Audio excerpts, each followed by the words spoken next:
আসসালামু আলাইকুম, welcome to Sharmin sweet home. আশা করছি যে যেখান থেকে দেখছেন সবাই ভালো আছেন। 2025 সালের 10ই জুন এই সুন্দর বড় এবং আলোকিত চাঁদটি উঠেছিল। তো এত সুন্দর চাঁদ আসলে ক্যামেরা বন্দি না করে আর পারিনি। এই চাঁদটাকে আবার স্ট্রবেরি মুনও বলা হয়। তো সেদিনের চাঁদটা আসলেই খুবই বড় ছিল এবং খুবই আলোকিত ছিল। এখানে আমি মাছ দিয়ে পটল আলু দিয়ে রান্না করেছিলাম। দেশের থেকে মা এসেছিল, সাথে গ্রামের মাছ নিয়ে আসছিল। তো ছোট মাছও ছিল, আর ছোট মাছ তো আমার খুবই ফেভারিট।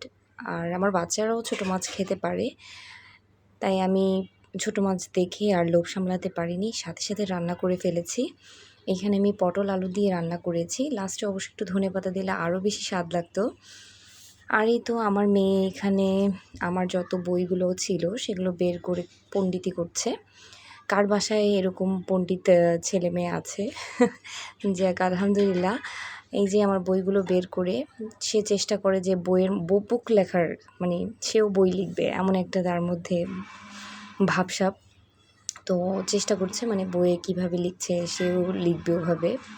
তা আমি আর ডিস্টার্ব করিনি, ভাবলাম কী আর করার, বাচ্চারা এখন ওদের সাথে যদি এখন আমি বকাঝকা করি মন খারাপ করবে, তাই বললাম যে আচ্ছা ঠিক আছে লিখো।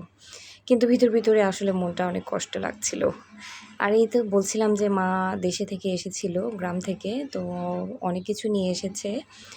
তো পারলে তো সে গ্রামের সব কিছুই নিয়ে আসে। এখানে দেশের যে মাছ খেতে পছন্দ করি সে মাছ নিয়ে এসেছে, নিজে রান্না করে নিয়ে এসেছে, আবার কি বলে এটাকে, আমসত্ত্ব বানিয়ে নিয়ে এসেছে, আচার বানিয়ে নিয়ে এসেছে, দুধ নিয়ে এসেছে নাতি নাতনিদের খাওয়াবে বলে। তো অনেক কিছু নিয়ে এসেছে। তো আমি এখানে শুধু রোস্ট আর মাছটা বের করে নিয়েছি দুপুরের জন্য, আরও কিছু রান্না ছিল সেগুলো আর বের করিনি।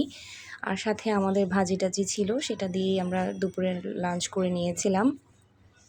এটা ছিল পরদিন। তো এখানে গরুর ভুঁড়ি বলি বা বট বলি, এটা কিন্তু আমার খুবই পছন্দের, আমাদের বাসায় সবাই পছন্দ করেন। আর এই ভুঁড়ি হলে তো আর কিছুই লাগে না। তো আমি এর সাথে পরোটা ভেজে নিয়েছিলাম, রুটি, পরোটা, চালের রুটি, এগুলোর সাথেই তো বেসিক্যালি খুব ভালো লাগে। তো আমি এখানে পরোটা ভেজে নিয়েছি, পরোটার সাথে খেতে কিন্তু খুব ভালো লাগে। আসলে মা বাবা এমন একটি রত্ন, যার এই রত্ন আছে সে তো ব্লেসড, আর যার নেই তার মতো দুঃখীও আর কেউ নয়। আল্লাহ যেন সবার বাবাকে সুস্থ রাখেন, নেখায় দান করেন, এটাই দোয়া। আর এই তো এখানে আমার মেয়েকে পড়তে বসিয়েছি, আর তাকে পড়তে বসানো মানে হচ্ছে আমার মাথা ব্যথা যদি নাও থাকে, মাথা ব্যথা শুরু হয়ে যাবে, কারণ সে পড়তে বসলেই তার নানান রকমের প্রশ্ন চলে আসে, আর আমি সেই প্রশ্নের উত্তর দিতে দিতে আমি একেবারে অর্ধেক হয়ে যাই। তো যেহেতু মাথা ব্যথা করবেই জানি, তার জন্য আগে থেকেই চা বানিয়ে নিয়েছি, আর চাটা নিয়েই বসেছি যাতে করে মাথা ব্যথা করলে কিছুটা রিল্যাক্সে থাকতে পারি, তো মাথাটা ঠান্ডাও রাখতে পারি, কারণ বাচ্চাদেরকে পড়াতে গেলে অনেক ধৈর্যের প্রয়োজন, তো ধৈর্যটা যেন থাকে।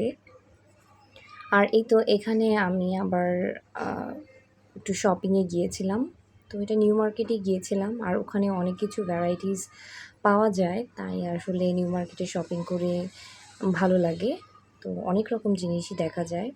তো কেউ যদি আমার চ্যানেল দেখে থাকেন এবং কোথাও কোনো অংশ যদি ভালো লেগে যায়, একটা লাইক করে দিবেন, শেয়ার করে দিবেন আপনার ফ্রেন্ডস অ্যান্ড ফ্যামিলির সাথে, আর কমেন্টস করে দিবেন। কমেন্টস করে কিন্তু আমার পাশেই থাকবেন, আর সাবস্ক্রাইব করে দিবেন। এই তো, সবাই ভালো থাকবেন। আল্লাহ হাফেজ।